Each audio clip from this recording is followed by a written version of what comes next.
से आ रही खबर से तो सिलीगुड़ी से सटे डाबग्राम फुलवारी विधानसभा क्षेत्र के ठाकुर नगर इलाके में टीएमसी के उम्मीदवार गौतम देव पर आरोप लगा है कि उन्होंने एक सन्यासी को धमकी देते हुए कहा कि सरकारी जमीन पर रहते हुए सन्यासी भाजपा नहीं कर सकते हैं, उसे टीएम से ही करना होगा। तृणमूल कांग्रेस के उम्मीदवार गौतम देव का यह वीडियो काफी वायरल हो रहा है। वीडियो के वायरल होने के बाद मंत्री गौतम देव ने पत्रकारों को बताया कि सरकारी जमीन पर उक्त सन्यासी एक आश्रम चला रहा है, जबकि यह आश्रम है ही नहीं, वहां पर बीजेपी और आरएसएस के अपना कैंप चलाते हैं। तो मंत्री गौतम देव पर यह आरोप भी लगाया जा रहा है कि उन्होंने स्थानीय लोगों से कहा है कि वोट उनको ही देना होगा क्योंकि वही जीत के आने वाले हैं। अगर किसी और को वोट नहीं दिया तो चुनाव के बाद सरकारी जमीन खाली करवा लेंगे। मंत्री गौतम देव पर लगे आरोप के संबंध में सन्यासी ने भी अपना विरोध जताया। वहीं दूसरी ओर डाबग्राम फुलवारी विधानसभा सीट से भाजपा के उम्मीदवार शिखा चटर्जी ने भी इस घटना के बाद गौतम देव को घेरने का प्रयास किया है। तो यह बड़ी खबर सामने आ रही है सिलीगुड़ी से, जहां लोगों को जबरन टीएमसी को वोट देने के लिए धमकाया जा रहा है।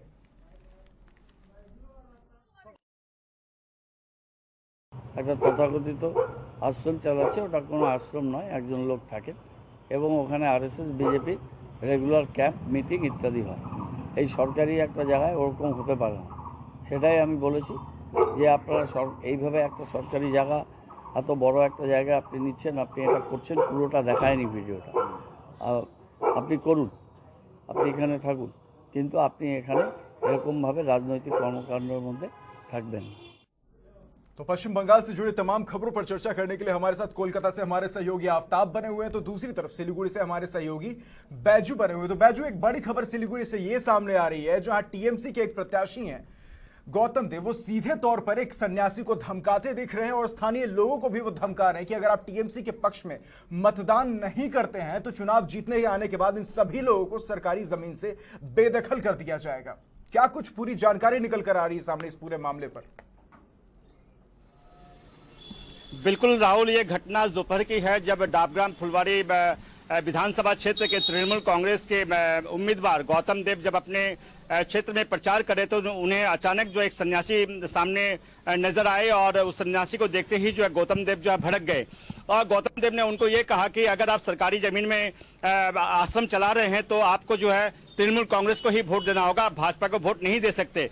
और इसे लेकर जो है वहाँ माहौल काफी गर्म हो गया और ये वीडियो काफी ज्यादा वायरल हो रहा है कि गौतम देव पर आरोप लगा है कि वे जो है भाजपा के लोगों को धमका रहे हैं, डरा रहे हैं और उन्होंने ये कहा है कि हम इस बार फिर चुनाव जीत के आएंगे और अगर हम चुनाव जीत के आएंगे तो जो भी सरकारी जमीन पर लोग रह रहे हैं उनको जो है हटा दिया जाएगा अगर उनको वोट नहीं दिया जाता है। तो ये जो वीडियो है ये काफी वायरल हुआ है और इसे लेकर जो है शहर की राजनीति में काफी चर्चाओं का बाजार गर्म है। भाजपा के जो उम्मीदवार हैं उन्होंने भी जो इस घटना की कड़ी निंदा की है। जिस सन्यासी को जो है धमकाया गया है उन्होंने भी जो है गौतम देव को जो है एक हाथ लेने की कोशिश किया है। तो कुल मिलाकर जो है गौतम देव का ये जो बयान आया है ये निश्चित रूप से कहीं न कहीं एक चिंता का विषय है और विरोधी जो है गौतम देव को जो है घेरने की कोशिश कर रहे हैं। राहुल, बिल्कुल बिल्कुल बैजू, आप हमारे साथ बने रहिए। कोलकाता से हमारे सहयोगी आफ्ताब भी बने हुए। आफ्ताब, एक तरफ जहां मुख्यमंत्री ममता बनर्जी मुस्लिम समाज को खासकर अपील करते हुए कहती है कि आप अपने वोट को बंटने न दें, इधर दूसरी तरफ सिलीगुड़ी से टीएमसी के प्रत्याशी हैं गौतम देव, वो इस तरह का मैसेज लोगों के बीच देने की कोशिश कर रहे हैं। तो इन तमाम मुद्दों से, इन तमाम तरह के बयानों से टीएमसी किस तरह का मैसेज देने की कोशिश कर रही है जनता के बीच, हम समझना चाहेंगे आफ्ताब। नहीं, बिल्कुल लगातार हम बयानबाजी का दौर चल रहा है और जिस तरीके से पिछले दिनों टीएमसी के अध्यक्ष हैं उन्होंने साफ तौर पे मुस्लिम समुदाय के लोगों से गुजारिश किया कि आप लोग इकट्ठे होकर टीएमसी को वोट करिए। तो ऐसे में प्रधानमंत्री का भी जवाब आया कि अगर ऐसे हिंदुत्व के मामले में अगर प्रधानमंत्री या बीजेपी का नेता ने किसी तरीके से हिंदुत्व को इकट्ठे करने की बात कहे होते तो इलेक्शन कमीशन उन पर नोटिस जरूर करता। तो ये आप कह सकते हैं कहीं ना कहीं जो है कि ममता बनर्जी को नोटिस चुनाव आयोग के जरिए मिला भी है और आज जब जो है कि एक टीएमसी के नेता के जरिए सिलीगुड़ी में जब ये मामला आया है कि अगर वोट देना होगा, सन्यासी को धमकाने का आरोप लग रहा है कि अगर वोट टीएमसी को ना दिया तो जमीन खाली करा दी जाएगी। तो ऐसे में हम कह सकते हैं कि बहुत बड़ी बात है, अगर टीएमसी पर एलिगेशन लग रहे हैं तो ऐसे में चुनाव आयोग को बड़ी कार्रवाई करनी चाहिए क्योंकि किसी भी मामले में आपको इस बात का अख्तियार नहीं है, इस बात का हक नहीं है कि किसी विशेष समुदाय को आप ये गुजारिश करें कि आप उन्हें ही वोट दें। देखिए, लोकतंत्र में अपनी अपनी प्रक्रिया है और वोट देना सबका अपना अपना अधिकार है। अब किसको वोट करेंगे, किसको जिताएंगे, ये तो जनता का जनादेश तय करेगा। खुद की अपनी मर्जी है देश में पहले ही कह सकते हैं एक बड़ा हक आजादी के बाद अगर लोकतांत्रिक व्यवस्था में किसी भारतीय को मिला है तो वो दुनिया के सबसे बड़ा लोकतांत्रिक देश में हम लोग रहते हैं।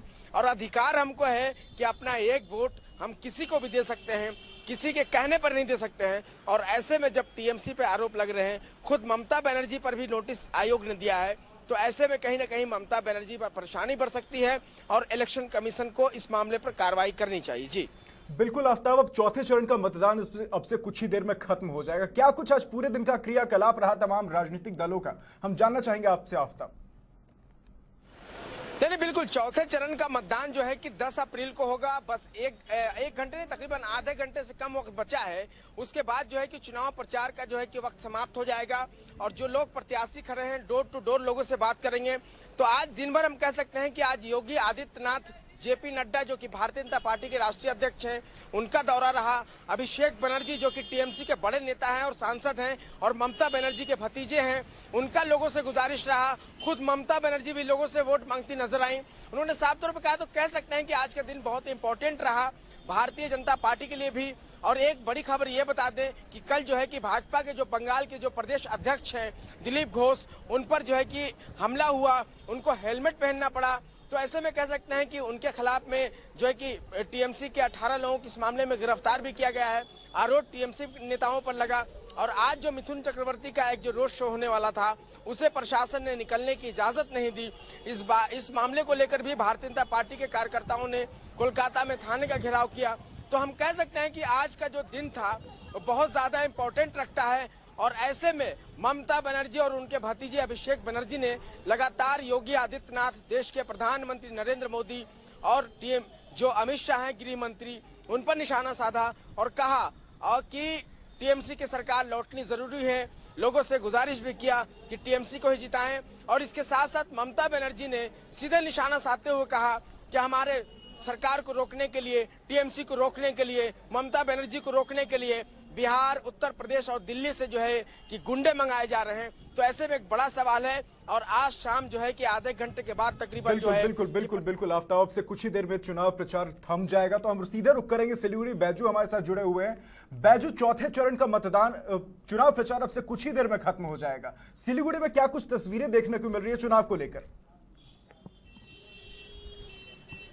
राहुल, देखिए, उत्तर बंगाल के जो 54 विधानसभा की सीटें हैं उनमें से जो है 14 सीटों का चुनाव जो है 10 अप्रैल को होना है। और उसे लेकर जो है आज पूरे दिन जो है कुछ बिहार में और अलीपुरद्वार जिले में, ये 2 जिले में चुनाव होना है। कुल 14 सीटों के लिए चुनाव होना है। और चुनाव को लेकर आज हमने देखा कि सुबह से लेकर जो है अलीपुरद्वार और कुछ बिहार में जो है भाजपा का धुआंधार प्रचार और शक्ति प्रदर्शन देखने को मिला। भाजपा के राष्ट्रीय अध्यक्ष जेपी नड्डा ने जो है अलीपुरद्वार और कुछ बिहार में जो रोड शो किया है, वहीं दूसरी ओर तृणमूल कांग्रेस के अभिषेक बनर्जी ने भी जो है अलीपुरद्वार और कुछ बिहार में जनसभा को संबोधित किया है। और एक दूसरे पर जो आक्रमण किया गया है, जेपी नड्डा ने कहा है कि अगर भाजपा बंगाल में अगर सत्ता में आती है तो यहाँ पर जो है कटमनी और सिंडिकेट का जो राज है उसे खत्म कर दिया जाएगा। और उन्होंने बार बार आरोप लगाया है कि जिस राज्य की मुख्यमंत्री ममता बनर्जी हो, वहां पर जो है महिलाएं भी बिल्कुल भी सुरक्षित नहीं है। वहीं दूसरी ओर अभिषेक बनर्जी जो है बार बार अपनी सभा में यही कहते रहे कि हम बंगाल की सत्ता में किसी भी हाल में जो है हम बाहरी लोगों को आने नहीं देंगे, बंगाल पर जो है बंगाली ही राज करेंगे। तो कुल मिलाकर जो सुबह से जो दौर चल रहा है, बहुत धुआंधार प्रचार कर रहे हैं भाजपा वाले और तृणमूल कांग्रेस वाले। राहुल, बिल्कुल अब से कुछ दिन पहले एक जनसभा के दौरान आपको याद होगा बैजू, लगातार प्रधानमंत्री नरेंद्र मोदी कह रहे थे कूच बिहार को कहीं ना कहीं मुख्यमंत्री ममता बनर्जी चुनाव जीतने के बाद भूल चुके हैं। इसके साथ ही प्रधानमंत्री नरेंद्र मोदी ने यहां पे एम्स खुलवाने का वादा किया था। तो इस चुनाव की दृष्टि से अगर हम देखें तो कूच बिहार कितना इंपॉर्टेंट है बैजू, हम समझना चाहेंगे आपसे। राहुल जी, देखिए, बंगाल की राजनीति में इस समय जो है जातिवाद का जो समीकरण है वो बहुत जबरदस्त रूप से सामने आया है। हम आपको बता दें कि उत्तर बंगाल में जो है राजवंशियों का बहुत बड़ा एक वोट बैंक है और राजवंशियों के वोट को रिझाने के लिए जो है भाजपा और तृणमूल कांग्रेस ने कोई कसर नहीं छोड़ा है। जैसे कि अगर हम तृणमूल कांग्रेस की बात करें तो तृणमूल कांग्रेस जो है राजवंशियों के लिए जो अलग से जो है एक पुलिस है कि अगर वो सत्ता में आते हैं तो राजवंशियों के लिए जो है सेना में जो है एक अलग से बटालियन बनाई जाएगी। तो इस तरह जो देख रहे हैं कि हम जो राजवंशियों को रिझाने के लिए जो है तृणमूल कांग्रेस और भाजपा दोनों ही जो है कमर कस के मैदान में उठ गई है, क्योंकि राजवंशियों का वोट जो है बहुत ज्यादा इंपॉर्टेंट है उत्तर बंगाल की राजनीति में। राहुल, शुक्रिया बैजू हमसे जुड़ने के लिए। अब तो फिलहाल के लिए सेगमेंट में वक्त हो चला एक छोटे से ब्रेक का। हमारे सहयोगी आफ्ताब ब्रेक के उस पार हमारे साथ बने रहेंगे। इन तमाम मामलों पर एक बार फिर से हम उनके पास रुख करेंगे। कोलकाता में अमित मालवीय प्रेस कॉन्फ्रेंस कर रहे, क्या कुछ कह रहे, सीधे रुख करते हैं। Fire safety measure and disaster management plans that exist. Naturally, the left did not have any of those provisions, but Mamata Banerjee, after even 10 years in office, did not put any of them in place. We are committed to ensuring that that happens. We'll set up a Kolkata Development Fund with a corpus of 22,000 crores to elevate the city to global standards with quality roads, bridges, footpaths, and other modern infrastructure. Upgrading Kolkata's infrastructure is our main priority, and 22,000 crore has been committed in our Sankalp Patra towards it. Free electricity for usage up to 200 units for domestic consumption and 24/7 power supply. These are also the commitments that we have made in our Sankalp Patra. We will expedite the construction of the 675-kilometer Netaji Expressway, which will connect Kolkata to Siliguri, a corridor that will create lakhs of jobs and provide opportunities for several businesses to come up along the highway. That is a priority. The central government has committed the fund, and as soon as the BJP comes to power in the state, that will be our priority along with the central government. We will facilitate linkages of industrial clusters which are near ports like Kolkata, Haldia, Sagar and Tajpur, so that the business potential of the state goes up significantly. Importantly, we will ensure that no household in Kolkata is without a toilet, and we will double the number of existing public toilets in the city. A clean Kolkata fund with a corpus of 1,500 crores will also be set up.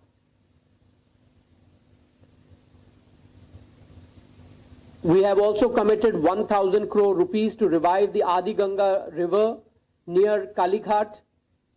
If you go there today, it is in a pitiable condition with a lot of filth and dirt and muck lying in the city and clogging the river.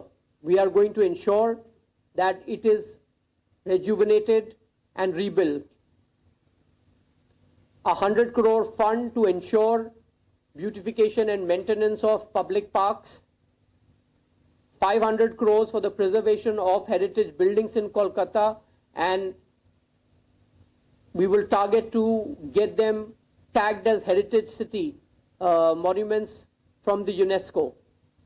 Similarly, to promote tourism, we will have infrastructure like hop and on buses which will ply across the city. There will be one card that people can use across metro, bus and other public transport that will make commuting in public transport easy for people here and tourist friendly, more importantly.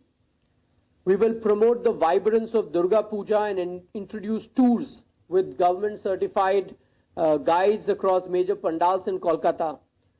Something that the TMC perhaps wanted to wind down by their actions. We will ensure that it is restored to its full glory. Similarly, organizing तो एक बार फिर से रुक करेंगे हमारे सहयोगी आफ्ताब कोलकाता से बना हुआ है। आफ्ताब, अभी हम अमित मालवीय को सुन रहे थे। अमित मालवीय साफ तौर पर कह रहे हैं कि राज्य में कोरोना का संक्रमण लौट रहा है, लेकिन कहीं ना कहीं आफ्ताब अगर गौर करें तो जब से चुनावों का ऐलान हुआ ऐसा लग ही नहीं रहा कि पश्चिम बंगाल में कोरोना जैसी कोई चीज भी है, जहां दूसरी तरफ पूरे देश में कोरोना से हाहाकार मचा हुआ है। आफ्ताब, नहीं, एक बात तो समझने की जरूरत है कि कोरोना के मामले को लेकर जिस तरीके से भारतीय जनता पार्टी के नेता सभी राजनीतिक दलों से ये मानना है और हम सवाल भी करते हैं, लाइव 7 आपसे सवाल भी करता है कि प्रधानमंत्री से लेकर नरेंद्र मोदी, अमित शाह जैसे लोगों की रैलियां हो रही है, ममता बनर्जी की रैली हो रही है, कहीं भी लोग जो है कि ना मास्क का इंतजाम है, ना सैनिटाइजर का इंतजाम है, कोई नेता भी सैनिटाइजर और मास्क लेकर नहीं पहुंच रहा है। तो हम साफ तौर पे आप कह सकते हैं कि जिस तरीके से जिम्मेदारी है तो ये कहीं ना कहीं समझने की जरूरत है। तो ऐसे में जब अमीश मालवीय सवाल उठा रहे हैं तो उनको भी जवाब देना चाहिए कि आखिर भाजपा के जो नेता हैं, खासकर प्रधानमंत्री की रैली हो रही है, अमित शाह की रैली हो रही है, ऐसे में आखिर लोगों से गुजारिश क्यों नहीं की जा रही है और मास्क क्यों नहीं दिया जा रहा है? रैली में सिर्फ लोगों को अपील की जा रही है कि आप रैली में आ जाइए। ममता बनर्जी की रैली में देख लीजिए या संयुक्त मोर्चा की रैली में देख लीजिए, तो राजनीतिक दल सभी एक तरह के हैं और कोरोना के बढ़ते संक्रमण को लेकर चुनाव आयोग को भी कहीं ना कहीं सख्त होने की जरूरत है। जी बिल्कुल बिल्कुल आफ्ताब, कहीं ना कहीं ऐसा लग रहा है कि चुनाव के बाद जैसी नई सरकार आएगी उसके सामने यकीनन एक कोरोना बड़ा संकट बनकर उभर सकता है, क्योंकि जिस तरीके से जनसभाएं हो रही है और जिस तरीके से, चाहे आप किसी भी राजनीतिक दल के ले लीजिए, टीएमसी हो, आईएसएफ हो या फिर संयुक्त मोर्चा या बीजेपी हो, कोई भी राजनीतिक दल हो, तमाम जो जनसभाएं हो रही है कोरोना गाइडलाइंस को बिल्कुल दरकिनार करके हो रही है। कोई भी मास्क के साथ नहीं नजर आ रहा, कहीं भी सोशल डिस्टेंसिंग का पालन नहीं हो रहा। तमाम जो राजनीतिक दल है वो बिल्कुल बेफिक्र है।